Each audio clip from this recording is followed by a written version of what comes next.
नमस्कार। न्यूज 18 के digital platform पर आपका बहुत स्वागत है। मैं हूं आपके साथ अंशिका पाठक।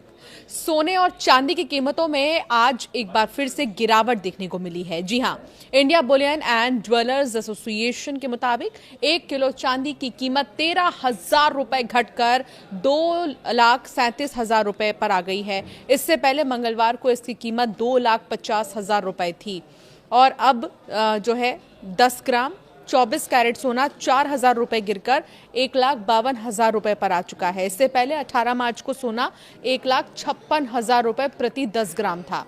अमेरिका ईरान जंग के कारण सोना 5 कारोबारी दिन में 9,000 और चांदी 31,000 सस्ती हुई है। सोने में इस साल की शुरुआत में तेजी देखने को मिली थी, लेकिन पिछले कुछ हफ्तों में मुनाफा वसूली और वैश्विक कारणों से इसमें गिरावट देखने को मिली है।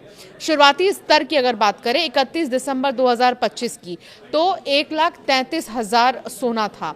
ऑल टाइम हाई 29 जनवरी 2026 तक 1,76,000, सिर्फ एक महीने में भारी उछाल देखने को मिला। मौजूदा स्थिति की अगर बात करें तो अपने उच्चतम स्तर से सोना अब तक 25,000 सस्ता हो चुका है। चांदी की कीमतों की अगर बात करें तो भारी क्रैश हुआ है। कहाँ 3,86,000 रुपए था सोना, अब 2,37,000 पर आ चुका है। चांदी में सोने के मुकाबले कई ज्यादा उतार चढ़ाव देखने को मिला है। ये अपने ऑल टाइम हाई से बहुत तेजी से नीचे आई है। शुरुआती स्तर की अगर बात करें 31 दिसंबर 2025 की, तो 2,30,000 रुपए चांदी की कीमत थी।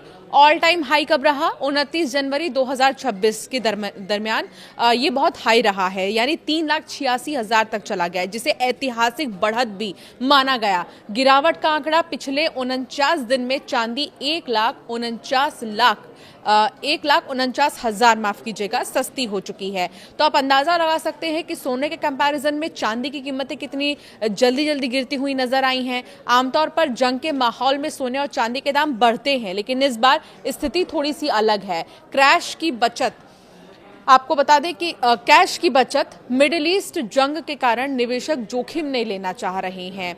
वो अपने गोल्ड और सिल्वर को बेचकर कैश इकट्ठा कर रहे हैं ताकि अनिश्चितता के समय उनके पास लिक्विड मनी रहे।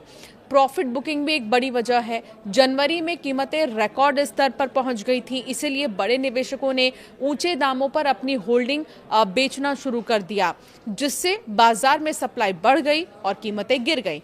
ब्याज दरों का असर भी एक इसे माना जा रहा है। अमेरिका में फेडरल रिजर्व द्वारा ब्याज दरों को लेकर सख्त रुख अपनाने से भी कीमती धातुओं की चमक थोड़ी फीकी हुई है। कमोडिटी एक्सपर्ट्स का ये मानना है कि सोना और चांदी के दाम में आगे भी ये गिरावट जारी रह सकती है। इसके चलते सोना 1.5 लाख और चांदी 2.5 लाख रुपए तक आ सकती है। ऐसे में निवेशकों को अभी सोना और चांदी में निवेश से बचना चाहिए। सोने और चांदी के हाल ही रेट्स की अगर बात करें तो 24 कैरेट सोना जो है प्रति 10 ग्राम की हम बात कर रहे हैं 1,51,637 रुपए।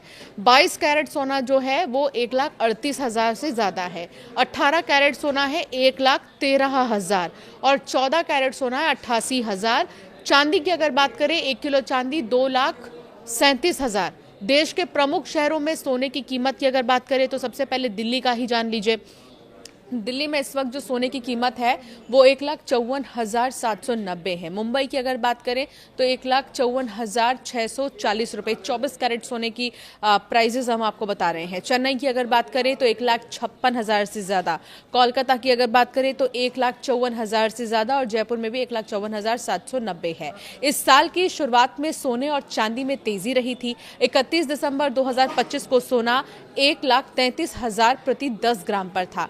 जनवरी में रिकॉर्ड 1,76,000 तक पहुंचने के बाद सोना अब तक 25,000 सस्ता हो चुका है।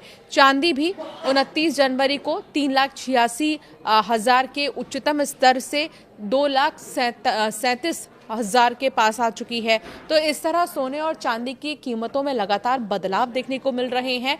और सबसे बड़ी बात है ये है कि जनवरी के बाद अभी मार्च चल रहा है और इस बीच सोना और चांदी दोनों को ही देखें तो बहुत ज़्यादा सस्ते हुए हैं। सबसे ज़्यादा गिरावट चांदी की कीमतों में देखने को मिली क्योंकि सबसे ज़्यादा कीमतें बढ़ी भी चांदी की ही हैं। तो फिलहाल अभी बहुत नहीं सही समय रहेगा आपको आपके लिए इन्वेस्ट करना सोने और चांदी में, इसके लिए आपको थोड़ा सा इंतजार करना होगा क्योंकि कई सारे एक्सपर्ट्स का ये मानना है कि अभी चांदी और भी ज़्यादा नीचे गिरने वाली है और साथ ही सोने के भी प्राइसेस अभी नीचे गिरेंगे, तो अभी थोड़ा सा रुक जाइए। आपकी राय क्या है इस पर, हमें ज़रूर कमेंट कर बताएं।